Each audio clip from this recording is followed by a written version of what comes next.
Hi, my name is Lauren, and this is my Java 2 Week 2 video. I'll just show you my app first. When the app first loads on the device and a file hasn't been written to the device itself, this button is active.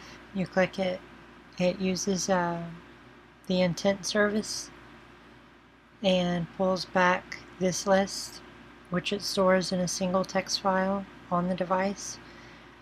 This list is then read from the device. It's not read from an object. Well, this list is populated from an object that is read from the file, not the service. When you open up a individual movie, it has a toast notification at the bottom indicating that it is pulling up the movie. This image right here is loaded via an async task, and if you click on it, it opens up the default web browser on the device and shows the larger image from the website itself.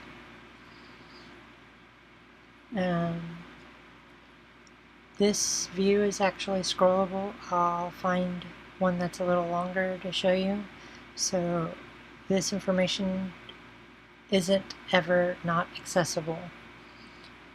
As far as the stars go, they increment by 1, and if you have 0, 1, or 2 stars selected, like I'll just use this for comparison, and you come back, the notification says it's not a favorite and what it returned.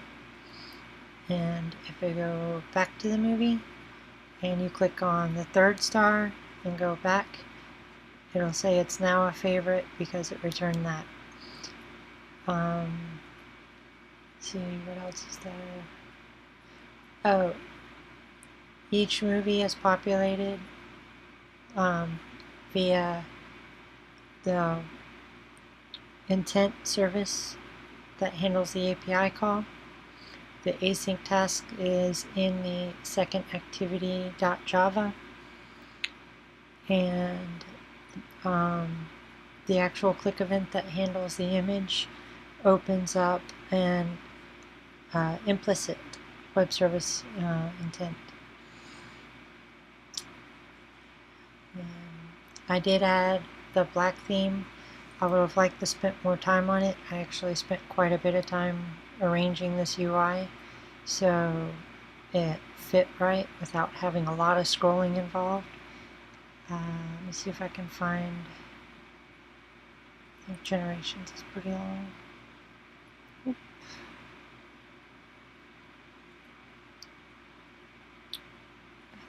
There's contact.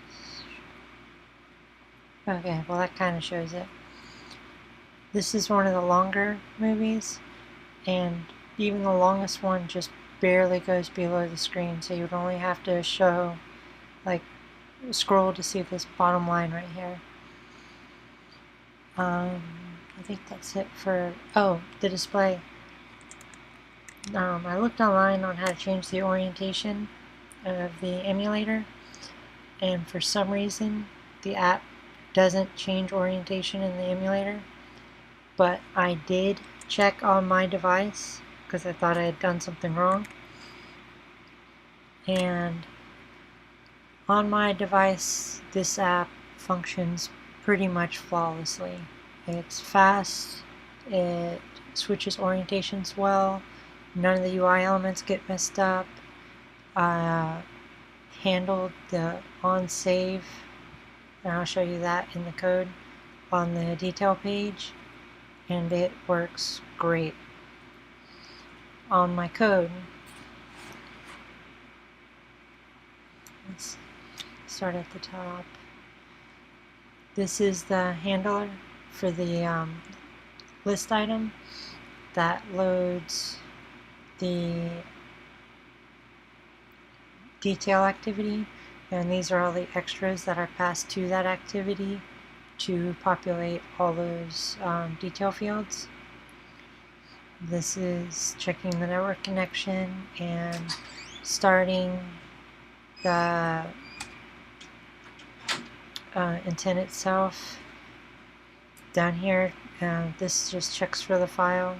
If the file is already saved to the device, it loads without making the API call. And if it isn't, then it makes the API call with the button. And that's the intent for that. These are my notifications to the user. As far as input, I plan for it to be dynamic. The connection says that the user needs to check the internet connection. Searching is the first toast that comes up whenever you click on the find button. And details is the toast that comes up whenever a user selects the list item element. This is just my parse data function. It varies slightly on whether or not it's the base list or the details that get parsed. This just saves those to a object class. It's my check network method. This is my custom list adapter. This uses obviously another XML file, which I'll show you here in a minute. And this is my on activity result, and this just checks to make sure the extras are there, and this conditional checks for the number of stars that were selected before it determines what kind of message it wants to send to the user. I have 3 XMLs. One of them isn't up for some reason.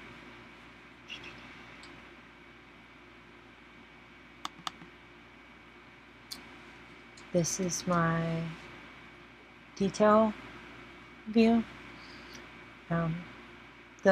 Everything from the title text down to the rating bar is all in a standard linear layout that's set for a vertical orientation, and everything below that except for the plot at the very bottom of the screen is housed within its own relative layout, and I was working with the margins on each relative layout, and that worked really well for me.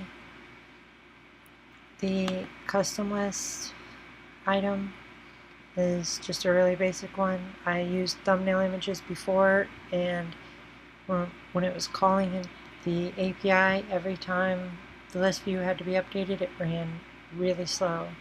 So I pushed the image to the detail view and just left the text for the custom layout, and at least on my device, yeah, I was really impressed with its speed. Obviously this is my main XML, which is just the edit text, the title text, the button, and then the list view. And my Java file, that's the wrong Java file.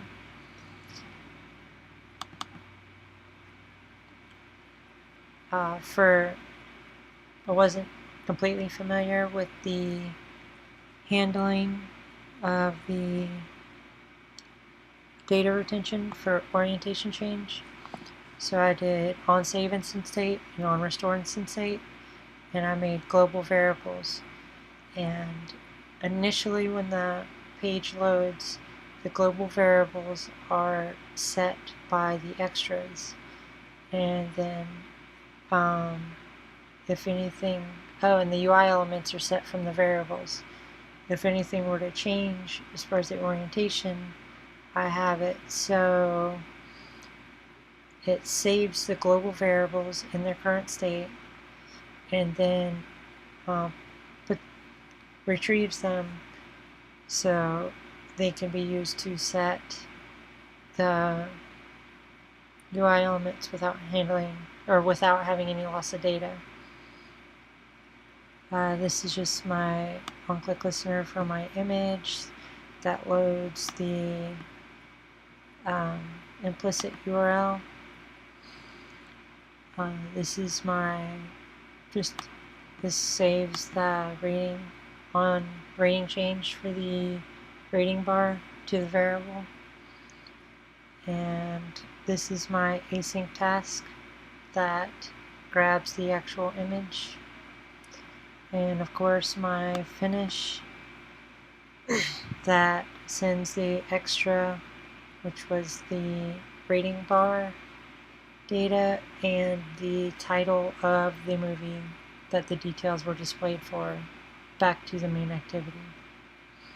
Thank you. This is my week 2 Java video.